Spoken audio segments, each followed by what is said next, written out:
Hello everyone, welcome to the Red Room. Today we will finally share with you Miguel's new book, The Giallo Companion. Let me see if I can say the name without saying it wrong. Her heart was a locked room and nobody had the key. The Giallo Companion. It gets easy. Yeah, you get the hang of it. So finally I have something new. I haven't died. I haven't turned into a YouTuber. I'm still wanting to publish things. So her heart was a locked room and nobody had the key. The Giallo Companion. It's out today, not yet on print on demand. That will be next week, I think. I will update people on that, especially when I get the real book here. So I'll do an unpacking. Yeah, you want to see how that one looks because that's the first time you do the layout. So Yes, that's true. This one is basically I can say it's all mine because I didn't take the pictures inside and I didn't draw the cover. The cover is Jonathan Torres, the basic expert's work. You can't see it that well behind me, but it's well, you can see the woman there. are you going to share the book so people can see when you share the book? Yeah, I'm going to do that right now. So let's cut the crap and share this thing. Let's go yellow. Okay, so now you can see. Yes, we can. Yes, we can. So now you can see the cover. It's yellow, obviously, and some blood and all that. It's nice. I think I want the poster of it so I can have in front of my computer. Yes. So whenever I'm working and I want to kill people, I can just look at the Giallo killer. So that's a good idea, I think. We'll have to order this on a poster. Okay, so what is this? Well, I think I explained it on other mediums, but I'm not sure if I explained it here. So when I released the first Giallos, I sent the docs, and I didn't the first one at least. I didn't know yet what was the rule set that was going to be used. Then James Desborough chose Actual Fucking Monsters, which is a good choice. I like the way it works. It's a simple set of rules. It's minimalist, but lacks a number of things. For example, there's no sanity, no fear rolls. It was made to play monsters, not humans. In real monsters, so not human monsters. Yeah, that's it. So there are things missing from there that I think could help enhance the experience. So meanwhile, punk started being a thing, and then I thought, okay, I can use this one for the Giallo, especially because I did some tweaks for postcards from Avalidad. I added a few rules, namely fear and sanity rules. So those are included in this book. I will show that in a while. So and a few more things, and also I adapted the critical hits from the role-playing game Blood, also by the James Desborough. They are very extensive and very nicely done, but they are too extensive probably.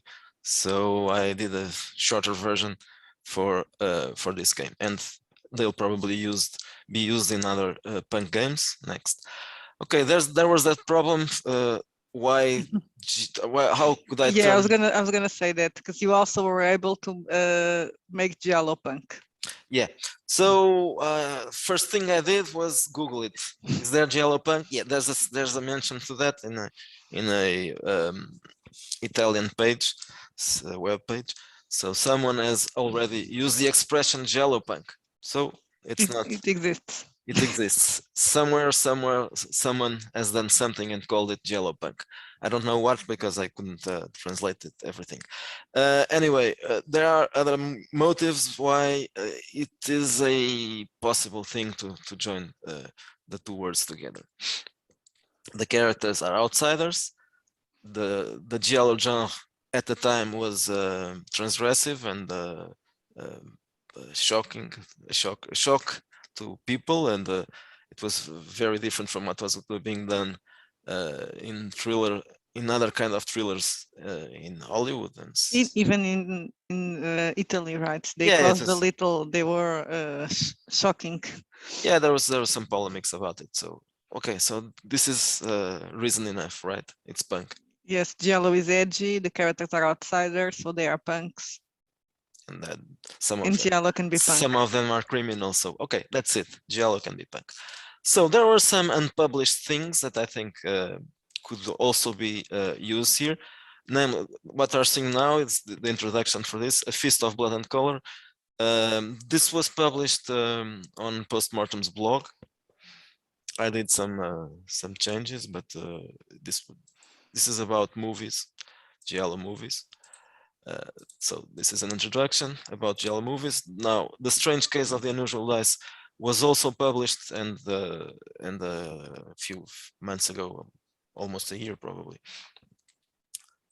in Postmortem's blog, but I did also a few changes. I added some information to this, and now we are going to show you the Yeah, let's Giallo. just say about the articles that it kind of helps if people need some inspiration or references on how to play a Giallo campaign, right? Because for people that are not very familiar with the genre, it can be Yeah, yes, a bit that's strange. it. That's it. And well, even though this was published, it was in a blog, so it's a different thing. Yes, People like to have it on paper, and also I joined together several things. So this could be used and by some. looks good in yellow. The articles look Yeah, I very think good with so. a yellow Yeah, I think so. background.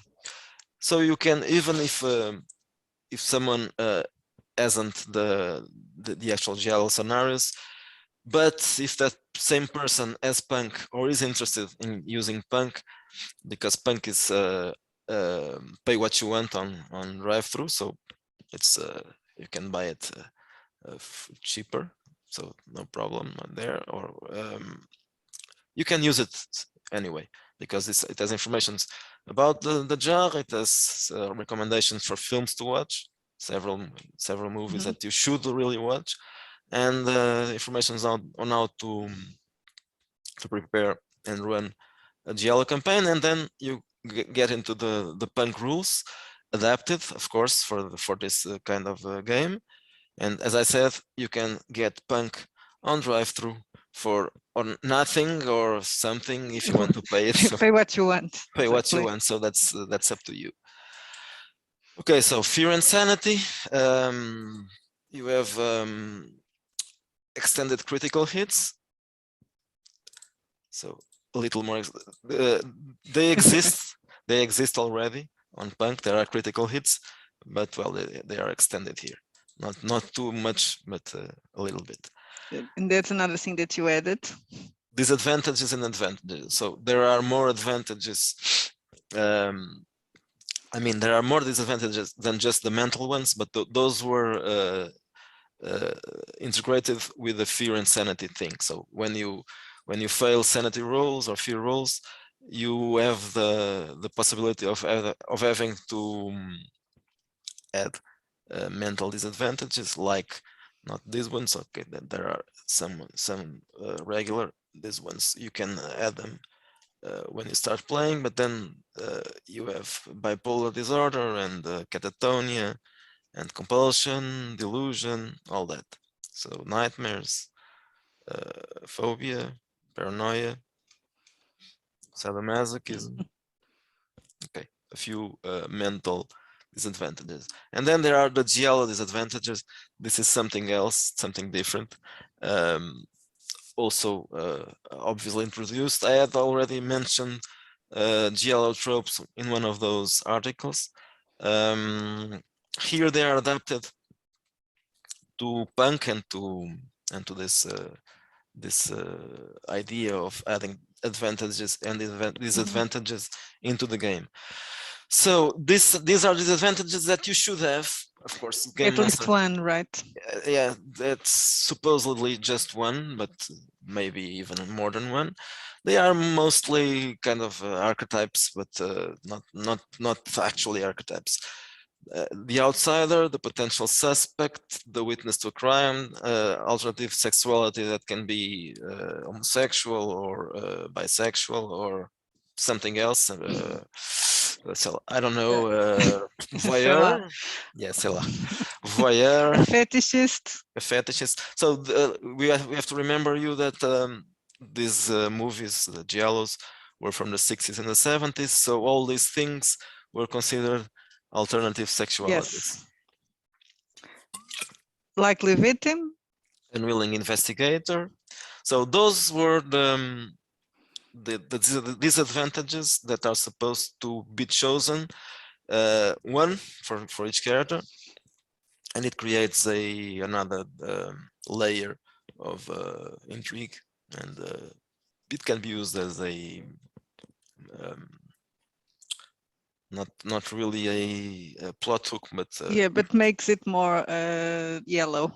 It yeah, makes it more giallo. Gonna make the yes, game more it in turns it flavor easier. with the cinematic style. So it's easier to turn your character into a giallo character using those disadvantages. Now this is also published on postmortem blog, I mean, but I did some corrections. There were some, And the rules are now for punk. yeah, the characters. The characters are, yes, the characters are the characters from Orpheum Loft, right? This is a one shot that takes place in Orpheum Loft. And Yes, you have the full cast from Orpheum Loft with punk the stats now. yeah, the stat blocks here are stat blocks for punk. So this character was introduced just for this, Billy Brubaker. This is Olivia Watson, also a new character. This is Joe Dobbs and this is Muriel Dobbs. These ones were already on Orpheum Loft. the Orpheum Lofts. This guy too, Carl Hughes. Peter Stone was mentioned, but he wasn't. There wasn't no stat blocks for him. Now we have the supporting cast. The supporting cast, it's all from the actual book, but of course this includes the punk stats. So Alice White, Andrea Parker, Andy Macduff and his daughter Charlie Macduff, Benjamin Archer, the Claymores, the Coxes, Mrs. Dorothy McLean, McLean, my favorite lady. the big star who also appears on the memorial. Felicia and Bobby Miles. These ones aren't really important. I think Gregory Wiseman is a bit more important. Jane Norris and John Flynn. Yeah, John Flint. Julia and Monica, Green. yes, those two. This is the guy who owns the place. And Ron Taylor is also on the memorial. But doesn't look that good on the memorial. You will look a little bit rustier then. This is Tracy Yeah. Cates. And these are the cops. The cops are also new characters. They were introduced in the Her Heart was a locked room and nobody had the key. So this is it. Not this is it, but I can't show the next part. I can show. Adventure. This is so that there's something else that is new. There's the plans for Orpheum Loft, right? And I will show it. I will show that in the end because yes. I have something to add about that also. This is also introduced in this book, and there will be more of these in the next releases. Encounters in the cards. This is the use of a tarot card, the tarot deck. I mean, cards from the tarot deck, the Greater Arcana and the Lesser Arcana, used as random encounter generated, random encounter or random event, something like that. So you pick a card and you look at this and you have something for the event, the character, and the place. Of course, things are vague. This is tarot, so you'll just have to see. come with something. I was inspired by a real book, the guide written by Raider White, I think. Not Raider White. It's what's his name? Arthur Waite, Edward Waite. Yeah, Raider is one person, Waite is another. So Edward Edward Waite, who wrote the guide to the cards. So if you have used a deck of tarot, you probably recognize some of, not all because I changed a lot, but some of those what is written there. So It's probably, interesting. Well, if you are playing live with the characters, and you can just ask, if you're playing a live session, you can ask someone yeah. to pick a card. You can also do it online, but it's exactly not the same. Oh, then probably you can use there are places where you can have the cards there. I don't know if there's some of those apps used for role-playing games. I think they have cards. I'm not sure if they have tarot cards also. Probably because there are several role-playing games that use tarot cards. Yeah, and this is a mechanic that we had tried for other games, like Cult. Yeah, Cult has something like this. Not a regular tarot card. It's a specific called Tarotica, not tarot. But then I started using that for my own games, and of course I used a regular tarot card. So this is something that probably was missing, and there's some use. I also asked the basic expert to make a floor plan for the Orpheum Lofts, because this scenario, this one shot, is strictly connected to the Orpheum Lofts, the building, and probably if you buy this book, you also want to have the other one, the Orpheum Lofts. And there wasn't a floor plan for it, so I decided to add this here, because it probably helps when you're running that thing, and there it's useful to have, so you can know where the characters live and all that. So you have, this is a plan for all the floors 1 through 9. This is the penthouse, And then you know where the game master can know where the killer can hide more easily. That's it. And then you have here who lives where. And I made a few changes because there were some incoherences there. So you had some floors in which you had too many people, right? And then there were so some people missing in other ones. Yeah, I changed. Well, there's the third floor. There's no one, and I didn't change that because, well, I don't know if there was a reason for that. I can't remember. Probably there was a reason for that. So okay, third floor is okay. No one relevant lives there. Well, probably I did that because if people were going to do new characters, they might want to live on the same floor. So it makes sense. There's a floor just for the new player characters. So yeah, that was the reason. So I remember. Just made it up now.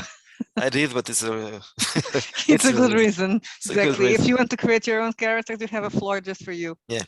So as I was saying, I changed the designations of the houses, the letters for those, so they're a little different. So ignore what's on the Orpheum Lofts. Use this, and that's it. I think I covered everything here. I'm going to show the cover again. So before I stop sharing the screen. Okay, so that's it. It's available on drive-thru. I'm going to put there a link for you to find it. It's available on Postmortem Studios store, and it will be available on lulu.com in print on demand, as all the books are, because they all are on lulu.com. And that's it. Go buy it. Please, or not. Don't buy it. Do as you wish. So that's all. See you next time. Have a nice weekend. Bye-bye.